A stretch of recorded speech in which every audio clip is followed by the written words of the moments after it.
Kali ini kita mereview sebuah mobil yang awet dan tangguh di zamannya, yaitu adalah Corolla DX tahun 83. Dan seberat Corolla itu ada 11 generasi, banyak banget generasinya ya. Dan salah satunya ini adalah generasi keempat. Ya, mobil ini juga memiliki platform yang sama dengan Daihatsu Chairman. Ini adalah mobil klasik diproduksi pada tahun 1983 oleh Toyota. Mobil ini juga favorit anak-anak muda. Di zaman sekarang mobil ini masih dipakai juga oleh siapapun dengan kondisi variatif. Corolla DX ini juga sangat klasik banget ya. Desainnya itu tahun 80-an. Jadi mengotak gitu, jadi klasik banget gitu. Apalagi kalau suka klasik, ini top. Lalu ya di lampu ini masih mika burem. Jadi satu di sini, di bawah sini. Cuman kalau yang lalu ini juga bumper tahun 80-an dan 83. Ini dari bahan karet ya, dilapis hitam, jadi klasik banget lah di zamannya. Lalu yang gue suka, saking klasiknya mobil ini, spionnya ini berada di fender di kanan ini.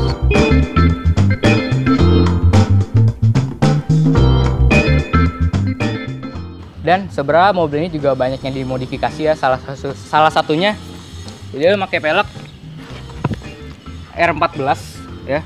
Pelek ini adalah NK Compe dibalut dengan ban 175 profil 65.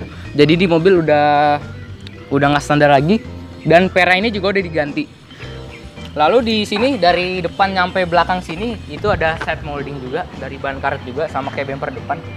Dan side moldingnya itu asik ya. Lalu di sini juga ada stiker khas tahun 80-an, dan di sini ada tulisan Corolla GT. Lalu di window line sudah dilengkapi oleh chrome ya. Di sini juga ada antena juga.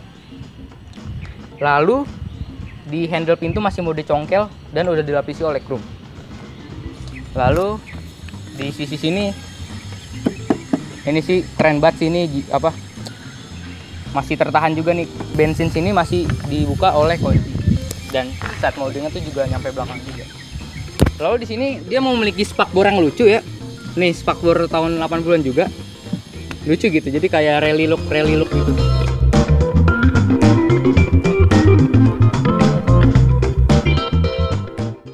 Di tambak belakang juga cukup klasik. Dan di bumper belakang juga sama kayak bumper depan, terbuat dari karet juga, dilapisi warna hitam. Di sini ada chrome panjang ya, supaya zaman dulu itu supaya terlihat mewah. Dan di lampu sini, lampu sein dan lampu stop lamp ini mengotak dan menggabung menjadi satu. Jadi cukup ya klasik banget lah. Lalu sama owner ini juga udah dikasih ducktail, jadi kelihatan lebih sporty dan klasik. Dan yang spesialnya lagi, kaca belakang sudah ada rear defogger. Itu tahun 83 itu sudah ada rear defogger, berarti ini top mobil waktu itu, di zamannya sangat canggih sekali. Memang bentuk Corolla tahun 83 tidak seluas sekarang, namun apa salahnya kita cek bagasi belakang? Untuk bagasi ini sebenarnya mobil ini ya nggak luas amat, apalagi ini mobil RWD, jadi ada jendolan spakbor roda belakang. Dan untuk di zamannya ini jujur aja ini luas ya. Cuman sayangnya bagasinya ini belum ada yang nahan, jadi harus kita pegang nih. Kalau nggak dipegang jatuh. Ya di sini ada ban serep juga. Ban serepnya itu R13 masih pelek kaleng. Dan sama owner ini udah belakang udah dikasih subwoofer. Ini subwoofernya ya. Ya jadi kalau macet nggak bosen lah dengerin audio.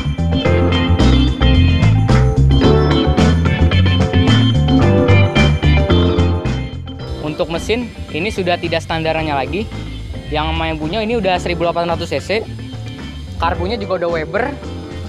Lalu gua nggak bicara tentang mesin yang ini karena ini udah nggak standar. Dan juga mesin yang ini udah 5 speed ya, karena standarnya itu 4 speed. Jadi mesin standarnya itu adalah 4K 1300 cc, memiliki tenaga 74 horsepower di 5600 rpm serta torsi 105 Nm di 3600 rpm. Mesin standarnya juga dipakai di Toyota Kijang karena mesin itu spare partnya sangat melimpah, awet, dan juga cukup bertenaga. Dan mesin standarnya itu disambungkan ke roda belakang melalui 4 percepatan manual. karena standarnya itu udah 4 percepatan. Kalau yang sama owner ini udah diganti 5 percepatan manual, jadi ini udah nggak standar lagi. Nah, gimana pendapat Anda tentang eksterior? Klasik bukan? Namun bukan hanya eksterior doang yang klasik. Yuk, interiornya juga. Di interior ini juga sudah tidak standar lagi. Ini setirnya itu bagus banget, udah dikasih Nardi klasik, setir racing model dulu ya, jadi klasik-klasik gitu. Lalu jok ini juga sudah dikasih semi bucket Recaro, mereka Recaro. Jadi ini bagus banget modifikasinya. JDM Fuse. Dan di sebelah kanan ini ada open close air.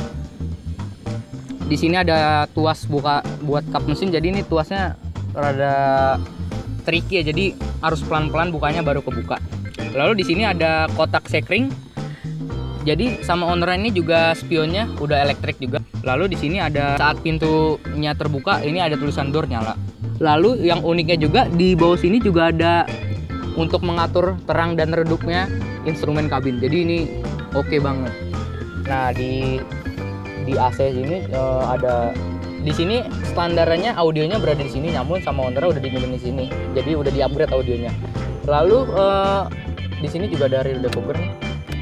Lalu AC di sini ada temperaturnya, ada hembusan anginnya, ada blowernya, dan ada fans yang untuk menuju sini doang. Jadi bisa diatur dari AC-nya ke arah sini atau bisa di kaki juga.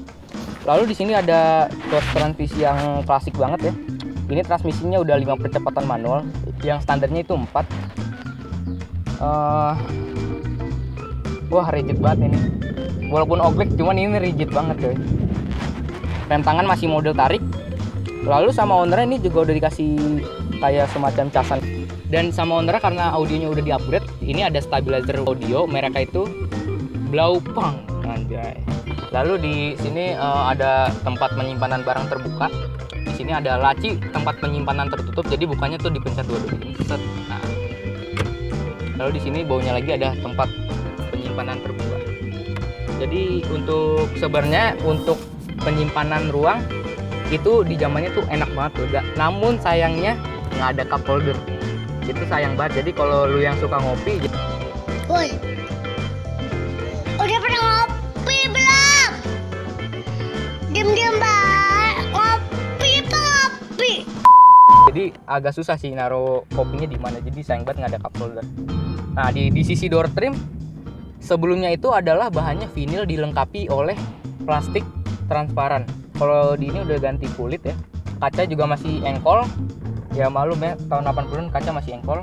Lalu hand grip model congkel gini, dan di sebelah sini juga ada armrest. Jadi top banget ini mobil klasiknya ya. Di atas juga ada sun visor, ini custom ya, bukan standarannya, ini juga custom. Di spion sudah ada daylight view. Di sini tuh sudah ada daylight view. Lalu di sini ada satu lampu baca.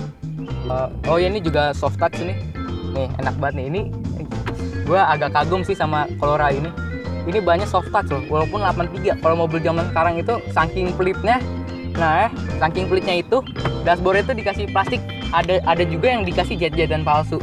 Coba tuh bayangin. Ini aja udah soft touch coy. Masa zaman sekarang masih ada jet-jetan palsu? Oh ya, di sini karena ini mobil masih karburator, di sini juga ada cuk nih. Secuk. Ya ini juga kalau Anda perokok, ini juga buat Anda perokok. Gua rasa itu aja cukup, langsung pindah ke belakang. Dan sebenarnya kalau di bagian belakang ini cukup sempit ya. Karena ini juga udah dikasih jok racing juga, jadi masih ada celah dikit, tapi cuma dikit. Jadi gue masih maklumin lah, karena Corolla zaman sekarang luas karena bodinya besar. Kalau ini kecil, jadi harap dimaklumin. Lalu di sisi belakang tidak ada seat belt, namun di belakang sudah ada 2 speaker ya. Dan joknya ini gue suka banget, ini bahannya bludru ya, kayak fabric, cuman bukan fabric, ini bludru, jadi enak. Lalu di sini nih ada jendolan garden ke belakang karena ini mobil RWD. Jadi untuk penumpang yang di tengah kalau bawa anak-anak gitu nggak masalah, kalau bawa orang gede masalah. Jadi ntar sempit. Di sini hand grip model fix. Kalau di sini seat belt nggak ada, kalau di seat belt di depan itu model fix juga. Maaf, itu model fix yang di depan. Lalu sama juga ini door trim udah diganti kulit juga. Habis itu ada armrestnya, dan ini engkolnya rusak ya, nggak ada engkolnya nih, jadi engkolnya hilang di sisi kiri aja. Lalu hand grip ini juga dicongkel gini sih. Jadi ya nggak ada yang diharapkan untuk kenyamanan, cuman ini di zamannya itu nyaman banget ya. Gimana rasa test drive mobil ini? Penasaran kan? Yuk langsung aja test drive.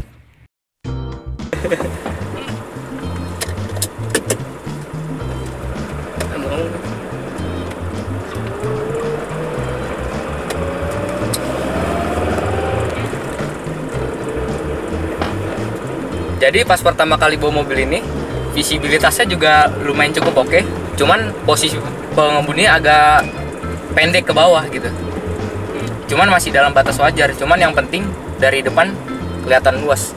Dan yang gue sukanya lagi, dia punya spion tanduk di depan fender, fender kanan dan kiri. Jadi kalau ngeliat spion gak mesti kesini, harus lihat di depan situ. Dan ini karena nih mobil udah modifikasi, ini bukan mesin standarnya lagi, ini udah mesin 1800 cc. Jadi transmisinya juga udah 5 speed ya, bukan 4 speed. Lalu karena ini mobil RWD, jadi tenaganya cukup oke gitu di zamannya. Cuman ini gua tanya ownernya, top speed mobil ini 180 km/jam. Itu udah stop, itu udah mentok. Jadi ini mobil juga, karena ini mobil udah bukan standarnya lagi nih, bukan standaran. Jadi ini boros. Karena dulu standarnya aja itu lumayan irit lah di zamannya. Cuman ini udah diganti 1800 cc, karbunya udah Weber. Jadi emang mobilnya diperuntukkan untuk kenceng, bukan untuk jalan pelan seperti ini. Cuman nih sama ownernya ini juga udah dilengkapi oleh power steering, ini tambahan karena standarnya itu belum ada power steering gitu loh. Jadi nih enak banget nih kalau muter nih. Untuk suspensi ini karena pernya udah diganti ya, jadi ini keras. Nah kalau ngomongin soal akselerasi dari mobil ini, untuk di zamannya ini cukup kenceng, putaran bawahnya bandel dan juga putaran atasnya bandel. Dan sama yang punya ini udah diganti 1800 cc. Untuk handling, nah ini menarik nih kalau handling nih. Nah handling ini gue kagetnya ini nggak limbung. Ya walaupun pernya udah diganti juga sih, cuman waktu standarnya aja ini tuh walaupun agak keras suspensinya, cuman handlingnya itu tetap nggak limbung, masih stabil gitu. Lalu feedback steer mobil ini walaupun yang ini udah power steering sih, feedback steernya juga cukup oke nih. Ini lagi belok, kita lepas setirnya tuh, agak lama cuman masih baik. Nah iya, ini nanti yang lucunya lagi, karena ini mobil tahun 80-an, jadi tuas lampu hazardnya bukan di bagian sini, ini bagian tengah sini, bagian di sini nih, bagian di depan setir. Sini, di depan setir sini. Lalu kalau ngomongin soal kekedaman kami, ini gue juga appreciate banget sih, walaupun ini kecepatan masih ya sekitar 20 km/jam, masih diancungan jempol gitu.